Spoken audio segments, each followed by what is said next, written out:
The boy heard a soft tinkle of a bell as he entered the shop. It was cool and dark inside, not at all what he had expected. Scattered around the small store were all sorts of items.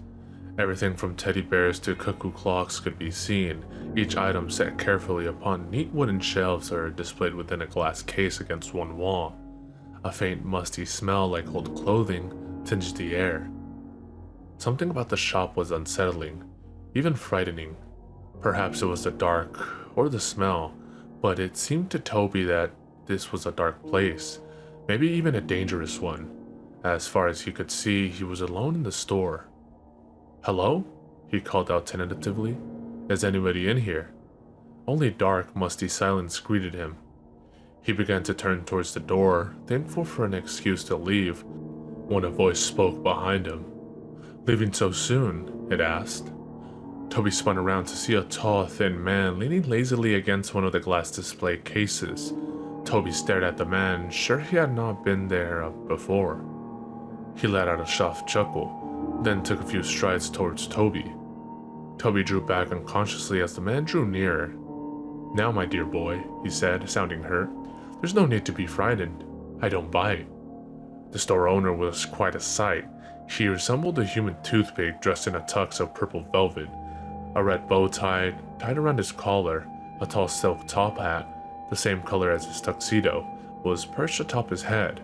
The wide brim of his hat, combined with the gloom of the shop, bathed his face in shadows, though Toby could just make out a large pointy nose above a pencil-thin mustache. The only feature that could be clearly seen were his eyes, which were a bright neon green. But no, Toby watched with amazement as his eyes switched colors, flicking from green to red to blue, then back to green. Who are you?" Toby asked. The mysterious man extended one long-fingered hand, encased with an orange silk glove.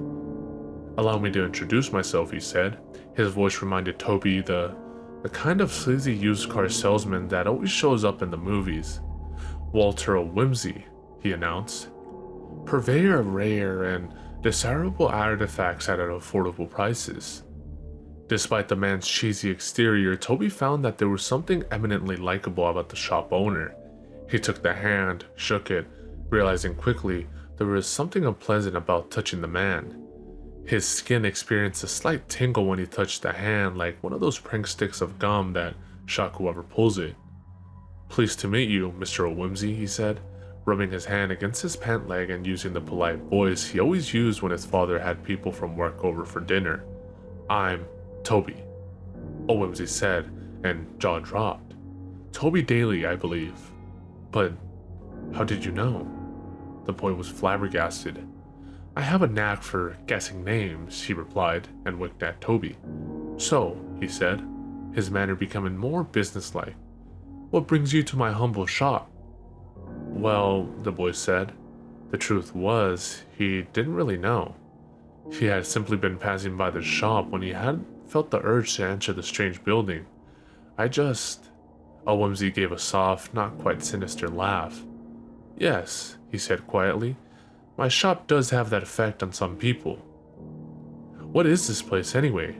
Toby asked, looking around at the assorted items found all around the dingy room. "This, my dear boy, is God's attic. Gathered here are some of the greatest treasures of this world, and others." The man turned, walking towards the glass display case. "Come on, my boy, let me show you." Toby followed the man to the case. Whimsy drew a small golden key from his breast pocket, formed into the shape of a delicate question mark, with a purple gem set into the end. Dimly, Toby could see Whimsy's broad smile within the shadows of his face. He slipped the key into the lock before dropping it back into his breast pocket. "Look here," he said, pulling a small glass vial, carefully stoppered, from within the case. Inside was a slim black strand that Toby first mistook for a crack in the glass. "This," Whimsy said with grandeur, "is said to be the hair of Samson. They say whoever possesses it will possess Herculean strength." Toby looked at the hair with wonder. It couldn't be true, of course, but something, a feeling deep in his soul, told him that it was. He was about to ask the price when Mr. Whimsy slipped it quickly back into the case. He then drew out a very old book, carefully bound in white leather. On the cover were golden runes that no one in this world could translate. "This," Whimsy said, "is one of my proudest pieces. Unlike many of my others, its authenticity is assured. This, my dear boy, came from the shelves of the great monk himself, from the library on the edge of forever." Toby was not really listening. Something else had caught his attention. He pointed to it with wonder. "How much for that?" he asked. Whimsy looked where he was pointing. Sitting on the second shelf of the display case was a small golden ring, set carefully upon a square of purple cloth. "Ah, yes," Whimsy said, placing the book back into the case. He withdrew the ring, holding it in his palm for Toby to see.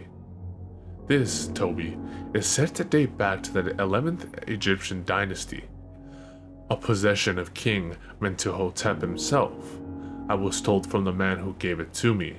He also told me that it possesses fabulous power and that it will change the life of its wearer in wonderful ways."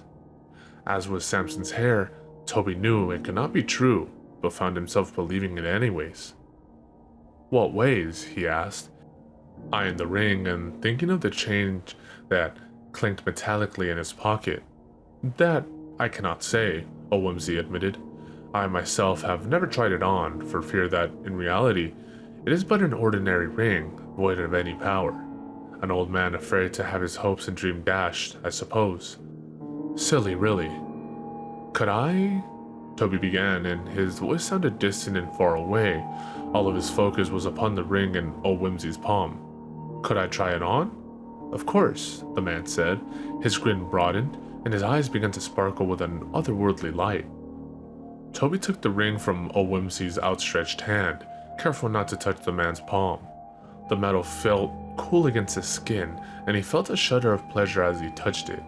As he slipped it onto his finger, he was amazed at how perfectly it fit. Not too loose, not too tight. He felt a surge of power rush up through his finger, across his body, and then nothing. "Well?" Whimsy asked. His voice sounded eager. Toby shook his head in disappointment. "Nothing."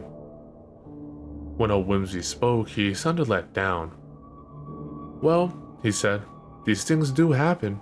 He paused, and then spoke again. He sounded brighter this time. "Well, I can't very well sell a magic ring that isn't magic," he laughed. "If you want, you can keep it, free of charge." Toby looked up at Whimsy with gratitude. Despite the letdown, he still wanted the ring, still liked the way it felt on his finger, the way the light caught the etched hieroglyphs upon the surface. "Really?" he asked. "Of course. You strike me as a good kid. Go ahead and take it." "Thanks," he said, looking again at the ring, admiring its beauty. He turned, walking towards the door. Whimsy gave a wave, which Toby returned. "Bye, Mr. Whimsy. I won't forget this." As the boy left, the thing that called itself Walter Whimsy sunk back into the shadows at the back of his shop, smirking in satisfaction. "No," he said, lighting up a thin white cigarette that he seemingly pulled from thin air. "No, I don't think you will." Toby was more than halfway home when he became aware of the strange and frightening power of the ring. He looked down at his hand to admire it once more, when to his shock, over half of his hand was simply gone. The ring was still visible on his finger, but the finger itself was nowhere to be seen. It appeared to be floating in thin air. He screamed, but he was alone on the backcountry road.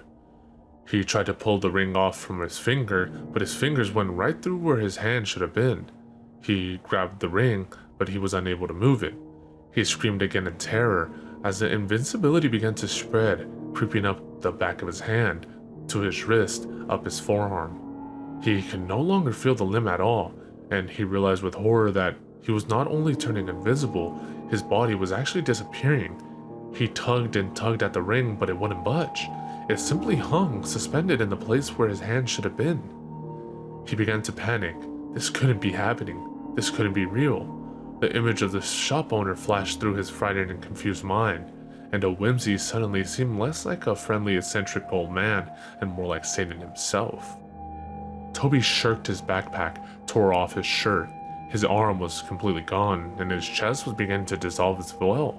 His leg, his other arm, gone. Toby felt the strange sensation, the feeling of nothing touch his neck, creep up to it, over his face. Frantically, he felt his mind slipping, falling apart. He began to forget things, where he was going, who he was, until finally nothing more remained of Toby Daly. The ring fell to the ground, landing in the dusty road, glinting innocently in the bright sunlight.